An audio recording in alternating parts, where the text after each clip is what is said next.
Welcome to episode number 186, Coming to Christ and Deconstructing Emotional Walls. Today's episode will be particularly deep and actually enlightening to many individuals. I would hope that you would take time to share it as far and as wide as possible. Over the last several months and perhaps even several years, I have been pondering deeply about a couple of individuals who are part of my extended family. They are wonderful individuals who have experienced very difficult moments of abuse that should never have occurred. This abuse that occurred during formative years of development, while they were young, has left a deep and lasting impression and scar in their soul. Having experienced their struggle from a distance, I can see why the Savior mentioned millstones and a casting into the sea when speaking of individuals who injure and abuse those who are young. They have struggled deeply to reconcile the abuse that occurred at the hands of a member of the Lord's church. So often, when this type of abuse occurs and is associated with members of the Lord's restored church, deep feelings of hurt, distrust, emotional pain, and suffering occur. The emotional pain inflicted by one individual is often transferred to the church itself, and individuals can and do find it difficult to attend church meetings, enter church buildings, serve in church callings, and even develop a testimony of the restored gospel and feel peace. Such is the case with these individuals that I know. Deep down, I can see and feel the struggle in their souls. It troubles me to see the hurt and pain in their eyes and their hearts and the association they have with the Lord's church. Such pain should never be experienced, and yet this fallen world seems to provide all too much of it. I speak specifically of abuse leading to mental health concerns, but the association between the church and negative emotional pain and suffering is not restricted to abuse by church members. When individuals suffer mental health issues and episodes while attending to church responsibilities and assignments, and living the gospel, they can develop a negative association or negative associative emotions with the church, its members, and even its doctrine. For instance, when I attended church while severely depressed, I struggled deeply with the idea that I could be where I was supposed to be, doing what I was supposed to be doing, but not feel the spiritual reinforcement that I desperately needed in my life. Sacrament meetings should be a spiritual renewal, but often mental illness can make it more torture than renewal, especially when that renewal is not felt and is replaced by the emotional pains of mental illness. When an individual experiences deep feelings of suffering, pain, and emotional turmoil while in a place or doing an activity typically or historically in our brains associated with joy and peace, the mind can become deeply troubled by the experience. This deep troubling of peaceful spiritual waters causes the mind to search for answers and solutions to the problem. The longer the troubling experience remains, and the greater the number of experiences, the deeper the concern grows. The greater the association with the church, members, and doctrines taught, and the more the mind searches and seeks out answers and solutions from a much broader perspective. The conflict between what the mind expects to feel through past experiences and what it now feels causes distrust within the mind of one's emotional awareness. When our experiences have been peaceful and rewarding and then become painful, depressing, or anxiety-laden, the mind searches deeply to find the true reason for the issue. And if that does not work, then any reason will eventually do. The mind cannot help itself in its search or finding the reason. It deeply abhors pain and seeks solutions almost relentlessly. The problem the mind has is that mental illness rarely diagnoses itself because we see reality through the lens of the illness. And that lens is all-encompassing. The mind cannot diagnose the illness when the illness is directing the mind. And so the mind does what a brain does. It associates the mental health experience and church activity with the suffering and emotional turmoil. The mind does something similar to this. When I attend church, my suffering gets worse, and when I don't, the suffering seems to reduce. When I don't stress myself with my calling, church activity, reading of scriptures, visiting my ministering families, my pain and suffering reduces. This is due to the reduction in stress that the mind creates, but the mind does not make that connection or association. The mind quickly deduces that it is the church and activity that is causing the problem. The truth is that this occurs in the mind even when a diagnosis has been observed and obtained. We struggle as mortals with incorrect emotional associations, and that is amplified significantly when we have a mental illness that gives false signals regularly. What we feel during an experience determines that experience, and unfortunately, subsequent experiences. One negative experience is far more powerful than several positive ones, simply because that is the way our mind is set up to work. And so a negative emotional experience, even with false emotions brought about by an illness, can have a powerful and lasting effect upon a person struggling with the illness and the demands of church membership. When these experiences occur together, something strange occurs in the mind. Now understand, this is a natural process that the mind uses regularly. If the mind faces a dilemma, if I disassociate from the church, I will have to answer the why questions and my own guilt.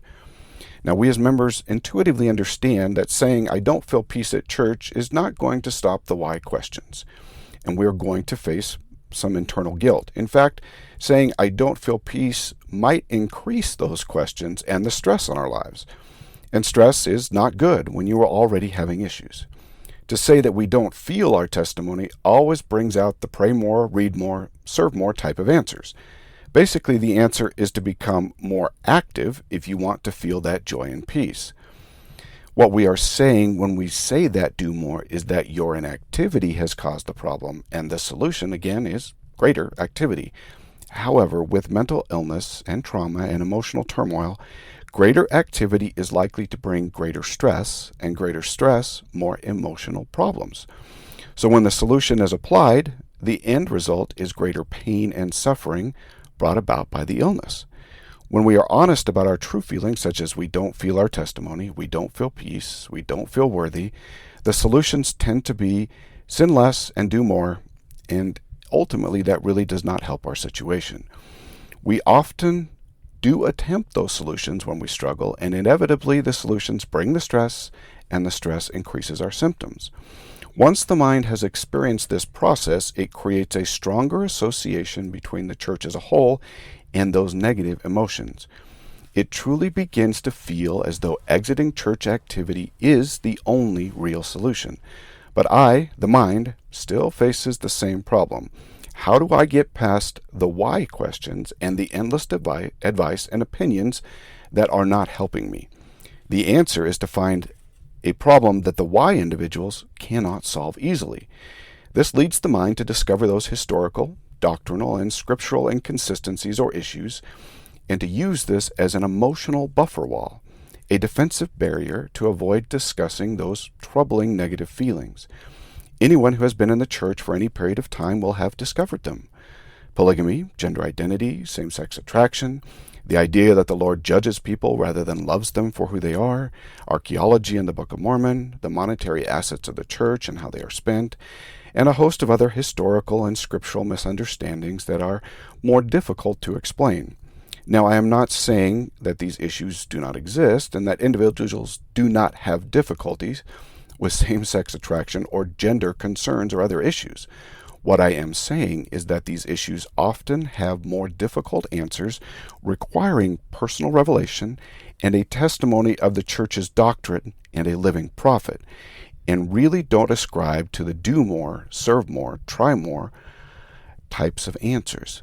They therefore provide an emotional defensive barrier to those who would question why and then apply that rationale. When the mind latches on to these answers and the ability they bring to provide for a solution to distancing oneself from the church, the defensive emotional wall begins the process of providing for significant defensive positioning. In my experience with most individuals, the defensive emotional wall is not the problem. It is a defensive mechanism to cover the true nature of the emotional conflict. When attending church and church activity causes emotional turmoil and pain that is difficult to reconcile, These walls become natural barriers to allow for one to distance themselves from the pain and suffering and the discord they create. The discord is created in this way. I feel pain, suffering, mental anguish when I attend church and increase my activity. I also feel pain and suffering and mental anguish of guilt when I do not. Now, guilt is a form of pain. The mind needs to remove one of the sources of pain, and the guilt can be rationally removed easier than the pain of mental illness. And so, emotional walls are built to fortify against the pain of guilt. And people walk down those strange paths that often lead to worldly ideas of peace and joy. I have seen this with individuals who suffer abuse at the hands of another member or person. I have seen it with individuals struggling with social isolation because of sin. I have seen it with individuals who deeply battle with mental illness. When church activity causes pain and suffering, the mind will naturally build walls and defenses. And those walls and defenses are built to avoid the questions of why and the guilt. The most interesting thing about these walls and defenses is that because they are not the real problem or issue, they can be attacked and rebuilt. If someone is able to fully penetrate the wall and the defense in a logical sense, another wall can easily be built. Now, these walls are not necessarily rational walls. They are emotional walls and defenses with some rational inferences. They are defending the hurt, pain, and emotional turmoil that the individual believes would occur if one returned to activity. So they are built with a strong emotional mortar and with resistive reinforcement. Because the mind expects the pain and suffering to continue with church activity, those walls are often defended at all costs and with rigor and emotional connection. This type of defensive emotional wall can be confusing to someone looking in from the outside, but it is not so with the person who has built the wall. The wall is a protection and a defense against anyone who would attempt to bring back that emotional pain and suffering. However, it is important to understand that the person who built the wall is not likely to understand the true reason that their mind actually built this wall. In the case of my relatives, the hurt and pain they are experiencing attending church because of emotional trauma is not likely to be associated to the emotional wall they have built from doctrinal concerns. The two are associated subconsciously, but not consciously. And so telling them that their issue is the emotional trauma they experienced is not likely to cause them to deconstruct the emotional walls they have built to protect themselves. One must come to this understanding on their own and with the help of the Lord. It often takes a revelatory experience or a very, very good friend who is very trusted to slowly bring to light what is happening. The answer is truly to love them as they are until they can come to an understanding of what is happening in their mind and the emotional defenses they have built. In my experience, and it is my personal belief, that those suffering with mental and emotional illness, trauma, and distress due to various concerns have not lost their testimony. I fully believe that if the peaceful feelings of the Spirit were to fully resume, the defensive walls would slowly, or even at times rapidly, deconstruct, and they would return to the peace and sustaining influence of His Spirit and the church. But taking that first step is certainly the most difficult step, as the mind has a deep association with the pain and suffering they once felt. The longer the individual stays away from the church activity, the more rigid the emotional wall can become. That is because individuals with good intentions often overstep their bounds and continue to lob inadvertent attacks at the wall. Because the individuals do not understand the emotional trauma and the associative emotional pain, they can be quick to attack defensive walls, hoping to find a quick resolution as to bring the logical resolution to an emotional problem. Now, I believe they do so with good intent. However, attacking defenses logically only increases the emotional connection to them and reinforcement to the defensive walls. You cannot deconstruct emotional walls with logical tools. Emotional defensive walls are near impossible to remove that way. The reality is that for defensive walls to be removed and activity to resume, the real issue must be addressed. The hurt, pain, trauma, and distress that occurs with activity must be addressed and eventually removed. The mind must associate positive spiritual emotions with church activity again. If the suffering was caused by the actions of another member, ultimately those issues need to find a resolution.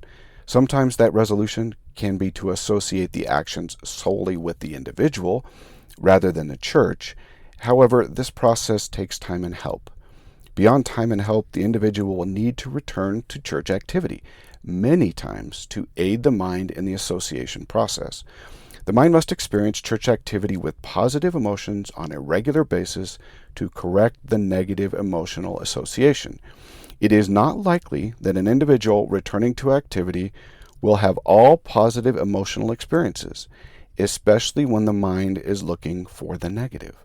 This will also be very difficult again when the individual has and continues to have episodes of mental illness and the symptoms that continue to reoccur. One bad experience may cause a return to the same emotional defenses and walls with a stronger incentive to never return. Now, I know I make this sound impossible, and it can feel that way, if not for a Savior who specializes in the impossible. I would say that it might be. However, with a diagnosis, counseling, medication, time and effort, and the grace and mercy afforded by the Savior, what may seem impossible is actually very possible. I have experienced it myself in the sense that my depression have at times caused serious negative associations with church attendance. My mission also caused some fairly serious negative associations with missionary work and the portions of church activity. It took several years and a multitude of blessings and the perspective only the Lord can provide to bring me full circle and fully embrace the gospel with my illness concerns. Yes, my illness is far more mild now, and really within managed bounds, and is likely to stay there, but that is also part of the process. If you do not manage the trauma, the illness, the distress, those walls will be nearly impossible to deconstruct. If you do not turn with a full heart to the Lord, those walls are also likely to remain. Deconstructing emotional defensive walls takes time, effort, and brings with it pain. Deconstruction is not an entirely enlightening, uplifting, positive experience. The effort is likely going to take a bumpy path at times, with sometimes a rebuilding of the wall taking place a time or two. The one key is to understand is that you have built these walls, that they need to be deconstructed, and that help will be needed from angels and professionals on this side of the veil, and angels and professionals on the other side of the veil. Seeking out the Lord regularly when you feel Him or feel like it is one of the main keys to the process. You will need to associate or reassociate any negative feelings with your illness and trauma rather than the church doctrine, or individuals within the church. This takes time. Our mind does not learn in an instant, but the Lord can help speed up the process if you allow Him to do so. Ultimately, a consistent, balanced effort is what is needed, and that can be very tough, because failure will come often, and you will have to put that behind you when your mind doesn't want to. But success will also come regularly, and with that, it will bolster your efforts. Do not look for a final resolution, but look for improvement. Your final resolution may not look exactly as you imagined it. So my personal experience is to allow the Lord to decide what that final resolution should be. And again, that can be difficult as we tend to be individualistic mortals with a sense of doing it our own way. However, once completed, the process is a marvelous process, and I can attest to that. I have come to know the Lord in ways I would never have or could have understood, and come to love Him deeply. I have come to love His church with all its faulty, imperfect people and their quirky ways immensely. I have often told my wife that the Lord sure put us into some very interesting wards, and I think maybe all wards are that way. Mortals trying to live the perfect gospel of Jesus Christ can appear strange and quirky as they learn line upon line, but I am learning to love that as well. May you find peace in your journey towards deconstructing your emotional defensive walls and finding a deep and abiding relationship with the Lord. May He bless you and keep you in His arms during the process. Until next week, do your part so that the Lord can do His.